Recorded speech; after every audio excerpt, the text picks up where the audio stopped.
Nakakatroma na raw ang sigalot ng Israel at Iran. Personal na narinig at naramdaman ng isang OFW sa Israel ang pagbagsak ng ballistic missile.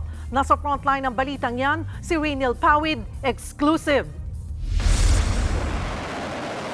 Umuulan pa rin ang missile sa Iran at Israel.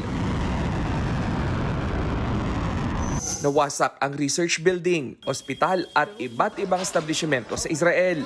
Ang ganti tinarget ang mga nuclear site ng Iran. Isang linggo na ang sigalot. Naiipit ang mga turista at residenteng tumatawid ng border sa Jordan at Turkiye.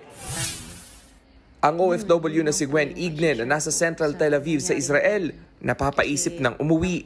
Lalo't personal na niyang narinig at naramdaman ang pagbagsak ng ballistic missile. Ramdam niya na raw talaga ang gyera. Iba talaga yung gera ngayon, kakaiba talaga. Sobrang nakakatakot na napapaisip tuloy ako na umuwi na. Binalikan pa raw nila ang kanilang bahay pero wasak na ang bintana at may mga nagkalat na bubog. Sa mismong building naman kung saan bumagsak ang missile, isang kababayan natin ang nasugatan sa binti.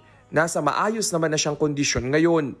Sa huling tala, 178 Pilipino na ang gustong umuwi ng Pilipinas. 6 na Pinoy naman ang ligtas na nakatawid mula Israel pa Jordan.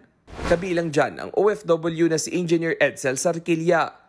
Tiniyak ng embahada na oras na magbukas ang Israel Airport, agad ilalatag ang mass repatriation.